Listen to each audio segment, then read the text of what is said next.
Welcome back to the Deep Dive. Our mission today is pretty laser focused. We're diving deep into the monumental shift happening with the XRP Ledger, the XRPL, and of course its native asset, XRP. Yeah, and the timing is key. It's January 7th, 2026. And if you're even casually watching the financial news, this headline is just everywhere. Impossible to ignore. I mean, CNBC flat out called XRP the hottest crypto trade of the year. It's an incredible story. The sheer velocity of the move is what's catching everyone's eye. We're seeing this massive divergence right now. XRP surged, 25% in just the first week of 2026? 25%. Yeah. For context. Well, to give you some context, Bitcoin saw gains of about 6% and Ethereum was sitting around 10%. So, I mean, this asset is just drastically outperforming the majors. And for a lot of you listening, especially if you followed XRP for a while, this probably feels like a serious case of deja vu. Historically, moves like that fast, have been all about retail speculation. Pure meme energy. Exactly. Or rumors that just fizzle out. So is this just another pump, or is there something, structurally different driving this? Our sources are all confirming this is fundamentally different. This isn't just hype. The performance reflects a really profound and, I think, lasting transition. A transition to what? We're moving away from those speculative cycles and toward structural maturity. And the big one, institutional integration. Yeah. The regulatory cloud that just weighed down XRP for years, it's finally gone. And that kept the big money out. It kept all serious capital away. Now that it's been lifted, the entire investment calculus has changed, almost overnight for institutions managing billions. Okay, so that's the mission for this deep dive. Let's isolate and define those changes. What specific combination of regulatory clearouts, tech upgrades, and macro shifts turned XRP from this legally toxic asset into an institutional darling in such a short time? Let's get into it. So let's unpack that foundational legal shift first. That seems to be where it all starts. It has to be. For any massive institutional breakout, you need legal clarity. I mean, for years, the SEC lawsuit was this huge existential risk just hanging over everything. It was the only thing that mattered, really. So what exactly happened to finally remove that massive company-ending cloud of uncertainty? The foundation was laid very decisively back in August of 2025. That's when we got the final resolution of the SEC litigation. That was a big one. That was the crucial landmark moment. The court rulings confirmed XRP as a non-security digital asset. That was, the primary condition. Everything else flows from that. And has that clarity held now that we're in 2026? Has been reaffirmed? Oh, absolutely. As of today, January 7th, that discussion is completely over. Ripple executive Reese Merrick, he confirmed that XRP has definitive legal standing in the U.S. And what does that actually do, beyond just moving the price? Well, it removes the massive compliance barrier. I mean, think about it. Before, a large financial institution just couldn't touch an asset tied up in litigation with its main regulator. No way. The career risk is too high. Exactly. That risk is gone now. Vanished. And the floodgates for institutional participation have just swung wide open. But it wasn't just Ripple's specific case, right? Yeah. We've seen a much broader systemic political shift in D.C. that seems almost designed to welcome the crypto industry. It's not just favorable, it's aggressively deregulatory. And this really stems from a major leadership transition at the SEC. Right, with the commissioners. Yeah. We saw the departure of the digital asset skeptic, Commissioner Crenshaw. That cemented a new Republican majority. The commission is now led by Chair Paul Atkins, alongside Commissioners Pierce and Ueda. And that new composition, that matters a lot because of the policy direction they've taken. It matters immensely. This new leadership is actively pursuing a deregulatory strategy. Internally, they're calling it Project Crypto. Project Crypto? Yeah, and their stated goal, their explicit goal, is to stop the brain drain, stop the regulatory migration, and instead make the U.S. the crypto capital of the world. This is a monumental shift. A total 180 from the enforcement-first stance of the past. So what tangible reforms are coming out of this new policy? Well, the centerpiece right now is this innovation exemption proposal. We're expecting the details to drop formally any day now in early January. And what does that do? It would offer fintech firms a flexible reporting regime. It lets them innovate, lets them scale new products without the immediate crushing burden of all that complex securities compliance. It's a targeted effort to just reduce friction. Okay, we also have to talk about the Digital Asset Market Clarity Act, HR 36333. Yeah. Now, if XRP's status is already confirmed by the courts, why does the industry, or even XRP itself, still need this Clarity Act? Why wasn't that enough? That's an excellent point. And Reese Merrick said as much, that XRP status is established, but the act is vital because it provides predictable, long-term legislative security for the entire industry. Not just one asset. Exactly. It means capital can be allocated over decades, not just until the next lawsuit. And where does that bill stand today? As of today, January 7th, it's passed the House. The Senate markup is scheduled for later this month, and the key provision here is that it grants the CFTC central authority over digital commodities. The Commodity Futures Trading Commission. Right. And it defines a mature blockchain as one not controlled by a single entity. That's the language that would qualify its assets for a definitive commodity status. It's the long-term framework institutions need. It sounds like DC didn't just clear a roadblock. They basically built a superhighway. That's a great way to put it. So once that risk was gone, how quickly did the market react? And what's the specific data telling us this is institutional money, not just, retail hype again? The reaction was immediate, and the data is it's unambiguous. This rally is being structurally supported by serious institutional capital. And it's coming through the ETFs? Primarily through the exchange-traded fund market, yes. Spot XRP ETFs, they only launched in November 2025. I mean, this is a very new product. How much money we're talking about in just the last 2 months? The inflows have been staggering. Cumulative net inflows have already hit somewhere between $1.25 and $1.4 billion. $1.5 billion. Roughly, yeah. Firms like Bitwise, Franklin Templeton, Grayscale, they all jumped in right after Canary Capital led the way. I mean, think about that. That's over $1 billion in new, consistent, regulated institutional buying in under 2 months. That's a huge number. But, we see volatility in crypto all the time. Yeah. What makes this buying feel more robust? What's the most surprising part about these inflows? The divergence. That's the smoking gun. On Tuesday, January 6th, just yesterday, the Bitcoin and Ethereum ETFs saw a substantial $243 million in redemptions. So money was flowing out of the big... Actively flowing out. Yet on that same day, the XRP ETFs maintained their positive inflow streak. That resilience, especially when the broader market is consolidating, is incredibly compelling for a portfolio manager. So it's seen as a less crowded trade. Exactly. Analysts are calling it that. It's attracting institutional money that is specifically looking for uncorrelated returns, something not just perfectly tied to Bitcoin's every move. And this whole inflow story gets amplified by what's happening with the actual supply of XRP, right? Precisely. When you look at the supply dynamics, it paints a very bullish picture. XRP reserves on Binance, the biggest exchange, they've hit a 2-year low. A 2-year low, meaning there's just not much for sale. Significantly less liquid inventory available on the open market. And when you combine low supply with sustained net spot inflows, like from the ETFs, you get a disproportionate impact on price. Demand is hitting a much thinner order book. So every dollar of buying has a bigger impact. A much bigger impact, yeah. It makes the asset highly sensitive to any kind of persistent buying pressure. Let's check in on the price action today, January 7th. Where is XRP trading, and how are the technical analysts describing this move? Today, XRP is trading pretty comfortably in the $2.12 to $2.22 range. It's consolidating a bit after that huge 25% surge. And what's the next level they're watching? Immediate resistance is in that 230 to 242 level. But what's interesting is how analysts are describing the action itself. They're calling it a crucial repricing from a washed out base. Okay, translate washed out base for the listener. What does that actually mean? It means that the weak hands, the over-leveraged speculators from the last cycle, they've all been purged. Late 2025 saw this massive leverage flush out that shook all the short-term players out of the market. So the foundation is stronger now. Much stronger. Now you have institutional money coming in, holding through regulated ETFs. The market is building a cleaner, higher, and more sustainable foundation. It's less hot air and more, structural concrete. We should probably touch on the macro tailwinds too. For an asset focused on cross-border payments, what global events are helping this risk-on environment? There are two major factors being cited by the macro funds. First, there was an unexpected boost in geopolitical stability over the weekend. Specifically in Venezuela. Yes, the operation removing President Maduro. Markets saw this as a positive, contributing to a global risk-on sentiment. The thinking is it could lead to the integration of South American financial markets onto modern digital rails like Ripple's. That's a very specific piece of market sentiment. What about the broader monetary policy? The second factor is the widespread expectation of easing from the Fed.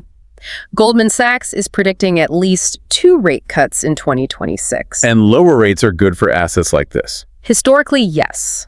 Lowering the cost of capital tends to favor high-utility digital assets that are poised to capture market share through efficiency, not just assets that depend on zero-rate speculation. Okay, hold on. We need to balance this. This is all very bullish. Yeah. But in that final section, you mentioned a staggering $8 prediction. Yeah. Before we get there, what's the single biggest fundamental risk that could derail all of this in 2026? That's a fair question. The primary risk, the one analysts are watching constantly, is the denial or even just a significant delay of Ripple securing that full national bank charter from the OCC. They have conditional approval, but that full charter is the key to integrating deeply with traditional banking infrastructure. If that gets tied up, or if the deregulatory momentum in DC somehow reverses, that would slow everything down. Those higher price targets would become much, much harder to achieve. A necessary check on the enthusiasm. Yeah. So moving on from the asset itself, let's talk about the company, Ripple Labs.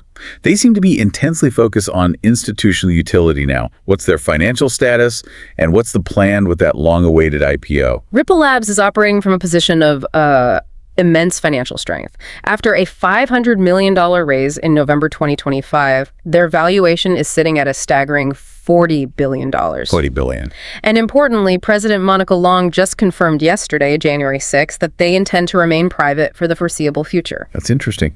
Why stay private when the IPO window seems to be wide open for them? Well, they cited their healthy balance sheet. They said they'd rather use that capital to fund aggressive internal growth and strategic acquisitions than subject themselves to public market scrutiny right now. And they've been busy with acquisitions. Very busy. It allowed them to spend nearly $4 billion on acquisitions through 2025 alone.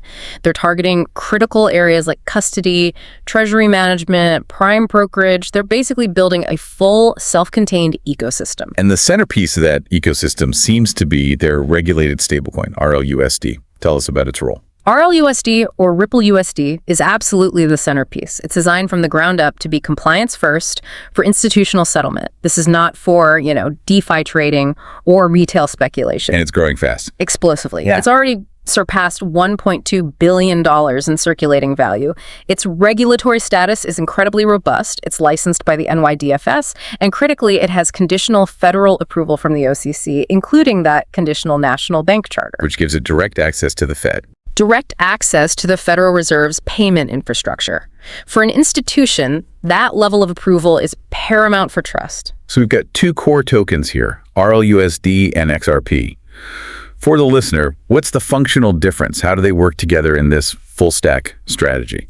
It's a great question. You can think of it like a train and the tracks. RLUSD is the reliable, stable currency. That's the train car that the institution uses. Okay.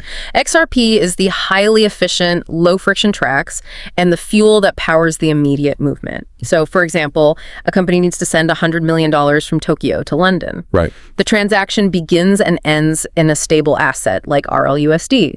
The treasury system on both ends uses that. But for the instantaneous movement across the border, the bridge currency that minimizes how long capital is locked up, that's where XRP is used. As the on-demand liquidity. Exactly, the ODL layer. It's the rapid bridge and fee payment asset. So institutional adoption of the regulated stablecoin, RLUSD, indirectly drives core demand for XRP. One facilitates the movement of the other. And this all points toward global standards, like ISO 2022. Why is that specific compliance so important? And who are the big partners using RippleNet now?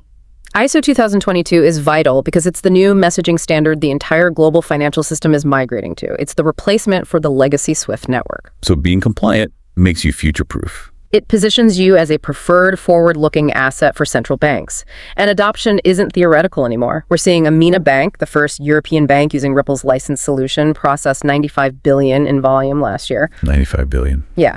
And you have other major players like SBI Remit in Japan, American Express, Standard Chartered. They're all utilizing the network for various solutions. So the future of XRP isn't just about the banks it connects today. It's about what the ledger itself can do tomorrow. What are the big technical overhauls turning the XRPL into a more multifunctional financial rail? We are seeing a genuine renaissance, and it's all being driven by the upcoming XRPL version 3.0.0. The ledger is aggressively shifting from just a simple payment system toward complex programmable finance. Okay, so let's start with that programmability piece. Sure. Key upgrade 1. Layer 1 smart contract capabilities are live right now on AlphaNet, which is their test environment. The first major release for Q1 2026 is something called Smart Escrows, which allows for automated payments. Contingent automated payments. But the critical piece for institutions is the native institutional lending protocol. That's expected to go live by the end of this month, late January. An institutional lending protocol built right on the ledger. What's the goal there? The goal is utility and velocity. It's designed to offer underwritten fixed-term credit through what they're calling single asset vaults. And this is explicitly meant to increase the velocity, the usage rate of XRP and other tokenized assets.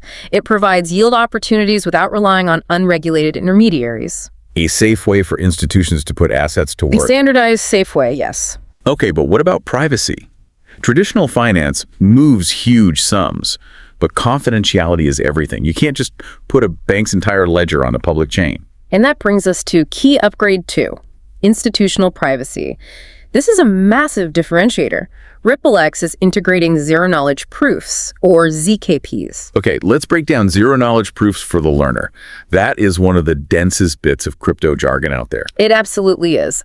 Think of a ZKP as a digital privacy shield. It's like a secure bank vault for specific transaction data. How so? A zero-knowledge proof lets one party prove to another that a statement is true, like I have enough collateral for this trade, without revealing the sensitive data itself, like the exact amount or who the counterparty is. I see. So you prove the fact without showing the numbers. Exactly. This allows institutions to settle high-value transactions or manage collateral while shielding all that sensitive data from public view. And this feature is absolutely critical for the burgeoning tokenized real-world asset sector. RWA. So how fast is that space tokenized? Stocks, real estate, credit, how fast is it growing on the XRPL? It's accelerating rapidly because of the tech. Total tokenized value on the XRPL hit about $395 million by late 2025. And that growth is driven by the ledger's core advantages. Transactions finalize in 3 to 5 seconds, and the fee is basically zero, about a penny. That's a powerful combination. It's hugely attractive. It's pulling in firms like Arcax and several large Japanese banks for tokenized securities. And finally, on the global front, what's happening outside the U.S. that matters for this compliance strategy? The global regulatory stage is moving fast, and it all favors these compliance-first systems. The EU's MiCA regulation moves into full implementation by July 2026. And that forces standardization. It does. And just this month, on January 1st, the Crypto Asset Reporting Framework, or CRF, became active in the EU and the UK. This mandates automatic reporting of user data and transaction info to tax authorities across borders. So there's no hiding? No. Compliance is now the global standard, not the exception. And Ripple is building its entire ecosystem around meeting these very stringent global requirements. So let's wrap this all up. If you told me 2 years ago that XRP would be the institutional darling, the hottest trade of 2026, I would have laughed you out of the room. We both would have. The narrative is just profoundly shifted. We've gone from retail speculation and legal fights to this structurally mature utility play. We have legal clarity, huge ETF inflows, and a technically maturing blockchain with ZK privacy and institutional DeFi coming online. And the analyst consensus is now defining a very specific trajectory based on these new fundamentals. The conservative case is, somewhere between $2.30 and $3. The base case consensus for 2026 is a range of about $3.90 to $5.12. But then there's the bull case. Then there's the most bullish, but still fundamentally backed institutional call. That comes from Standard Chartered analyst Jeffrey Kendrick. He's projecting XRP to reach a staggering $8 by the end of 2026. $8. That is massive. What are the key triggers for that scenario to play out? That projection assumes two main things. First, that the XRP ETFs attract $10 billion in total inflows over the course of the year, which would signal deep institutional adoption. Okay. And second, that Ripple secures that full national bank charter approval from the OCC, allowing that seamless integration into the traditional banking backbone. That whole transformation really positions Ripple as a full-stack enterprise digital asset provider. It's an entirely new kind of company. A completely new beast operating right at that intersection of traditional finance and crypto rails. And that new beast brings us to the ultimate question for you, the listener, to consider as you watch this all unfold. Go on. The XRPL is simultaneously developing zero-knowledge privacy for institutions to shield sensitive data, while at the very same time, global frameworks like CIRF are mandating automatic tax information sharing across borders. So, privacy on one hand, transparency on the other. Exactly. So you have to consider this tension. Can the XRPL truly achieve institutional confidentiality in one area while operating within a global financial system that is demanding universal transparency in another? Or will these two powerful competing forces inevitably clash in the years ahead? Something profound to think about.